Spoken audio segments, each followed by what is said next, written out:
Just the former vice president is leading among those helping to set its staggering early vote totals. As of yesterday, nearly 8 million Texans had cast ballots, approaching 90% of the entire 2016 vote, a higher percentage than any state in the country.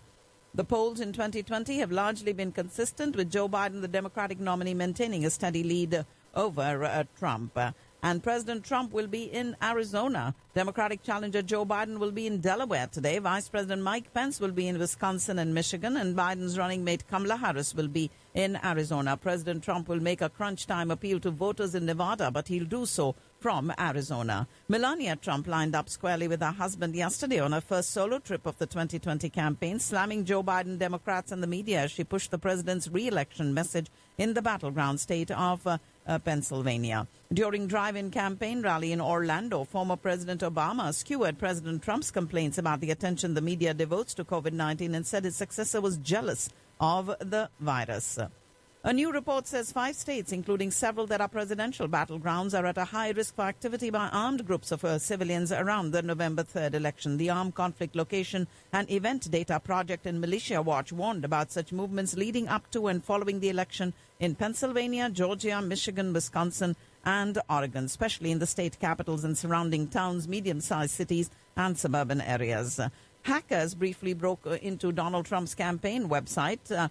And we do have a new study revealing that internet trolls sponsored by 2 hostile foreign governments, Russia and Iran, have been quite active in trying to convert people to their cause of supporting Trump in the case of Russia and of opposing him in the case of Iran. Senate Majority Leader Mitch McConnell has adjourned the Senate until the 9th of November. The move ends the prospect of an additional coronavirus stimulus deal being reached before Election Day. The White House yesterday tamped down these expectations for a major coronavirus relief package to be agreed upon before the presidential election, saying House of Representatives Speaker Nancy Pelosi was seeking too much. After a Major League Baseball season unlike any other, the Los Angeles Dodgers are World Series champions, defeating the Tampa Bay Rays 3-1 in Game 6 to win the best-of-7 series 4-2. Pennsylvania's governor has ordered National Guardsmen to Philadelphia following a night of riots that left 30 police officers injured and various businesses vandalized. And New York police arrested about 30 people as hundreds of protesters took to the streets in Brooklyn following this deadly police shooting in Philadelphia of a black man armed with a knife. The National Hurricane Center says Hurricane Zeta will be making landfall today over southeast Louisiana with winds of up to 100 miles per hour. And a convoy of cars decorated with American flags and Trump 2020 banners drove from Tel Aviv to Jerusalem, holding a rally outside the U.S. Embassy in support of the American president ahead of next week's election. Lebanon and Israel, still technically at war and with no diplomatic ties, launched a second round of maritime border talks today under UN and U.S. auspices to allow for offshore energy exploration. The United States and several Western allies accused the Syrian government of deliberately delaying the drafting of a new constitution to waste time until presidential elections next year. And Iran has begun construction at its Natanz nuclear facility. Just as the UN nuclear agency acknowledged Tehran is building an underground advanced centrifuge assembly plant after its last one exploded in a reported sabotage attack last summer. The UN Security Council welcomed the permanent ceasefire agreement signed by the rival sides in Libya and called on the parties to implement it and show the same determination in reaching a political solution. Khartoum said it is organizing a week of negotiations on Ethiopia's controversial dam on the Nile that has riled downstream neighbors Egypt and Sudan. Voters in Tanzania are going to the polls today for a presidential election that the opposition warns is already deeply compromised by manipulation and deadly violence. And Turkish President Recep Tayyip Erdogan is suing Dutch lawmaker Geert Wilders after the anti-Islam politician posted a series of tweets against the Turkish leader, including one that described him as a terrorist. And Turkish officials railed against French satirical magazine Charlie Hebdo over its cover page cartoon mocking the Turkish president and accused it of sowing the seeds of hatred and animosity. And the cartoon could further heighten tensions between Turkey and France, which erupted over French President Emmanuel Macron's firm stance against Islamism following the beheading of a teacher who showed his class caricatures of Prophet Muhammad for his free speech class. You're listening to the World News on Radio Caravan. London's Heathrow Airport says it has lost its place as Europe's busiest air hub to Charles de Gaulle Airport in Paris after the COVID-19 pandemic grounded flights in Britain failed to approve passenger testing that could scale back quarantine requirements. A United Nations panel predicts a rebound in international tourism won't happen before the third quarter of 2021. And Poland reported a record over 18,000 new coronavirus infections today. Swiss hospitals scrambling to cope with the surge in new COVID-19 patients, and alarmed by the steady rise in new coronavirus cases, German Chancellor Angela Merkel is pressing governors of the country's 16 states to agree to a partial lockdown today that could include further restrictions on public gatherings and the closure of bars and restaurants. The Russian government imposed a nationwide mask mandate after more than 114,000 coronavirus cases were recorded in the country over the last 7 days. In his sixth attempt, Wavel Ramkavalan, an Anglican cleric, has become Seychelles president, ending decades of opposition. Lawyers for Huawei Chief Financial Officer Meng Wanzhou and the Canadian government are today expected to cross-examine more witnesses involved with her 2018 arrest as part of her fight against an extradition request from the United States. U.S. senators sought to declare that China is committing genocide against Uyghurs and other Turkic-speaking Muslims, a step that could ramp up pressure on behalf of the estimated 1 million-plus people in camps.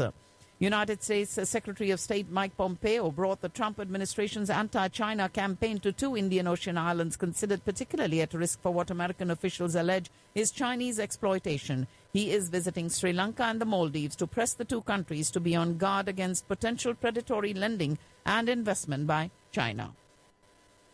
You are listening to the World News on Radio Caravan. And China has raised objections to what it called U.S. bullying of Sri Lanka after Washington said the Indian Ocean island must make difficult but necessary choices regarding its ties with China.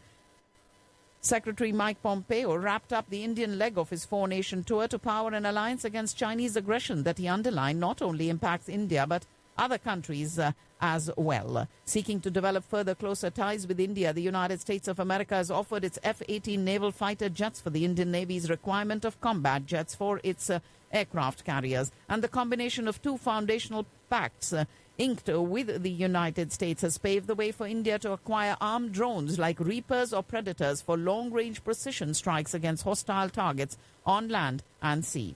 The Indian Air Force's strike capability is set for a boost with 16 Omni-Role Rafale jet fighters to be inducted into the Golden Arrow Squadron by this coming April, and with France's biggest jet engine maker Safran ready to make fighter engines and ancillaries in India. Mumbai Indians looking to make a statement in the absence of regular skipper Rohit Sharma when they take on fellow playoffs hopefuls Royal Challengers Bangalore. They have won the toss and elected to bowl today. Cricket Australia have confirmed the dates of India's upcoming full tour of Australia, and Virat Kohli and his men will play a full series down under with 3 ODIs, 3 T20Is and 4 tests. We have Bangladesh's cricket establishment waiting eagerly to welcome Shakib Al Hassan with open arms as he completes his one-year anti-corruption rule violation ban tomorrow. And an Indian organization that leverages tourism and technology to help remote communities access solar energy has won a prestigious UN award for its efforts to combat climate change amid the COVID-19 pandemic. The Global Himalayan Expedition is among the winners of the 2020 UN Global Climate Action Award. The suspension of scheduled international passenger flights has been extended till the 30th of November. And with calibrated measures and focused strategy of the centre, along with the states, India has sustained its global position of recording one of the lowest COVID-19 cases as well as deaths per million population. The new coronavirus cases reported in India in a span of 24 hours remain below 45,000. The centre has expressed concern over 5 states, Kerala, West Bengal, Maharashtra, Karnataka and Delhi, accounting for almost 50% of the fresh COVID cases detected. Mumbai reported the most delayed withdrawal of monsoon since the Indian Meteorological Department started maintaining records in 1975. And Prime Minister Modi hinted that Chirag Paswan-led LJP is not a part of the NDA alliance in Bihar as voting is underway in phase 1 of 3-phase assembly elections in Bihar. The election is the first test for Prime Minister Modi and the BJP since the COVID-19 pandemic struck.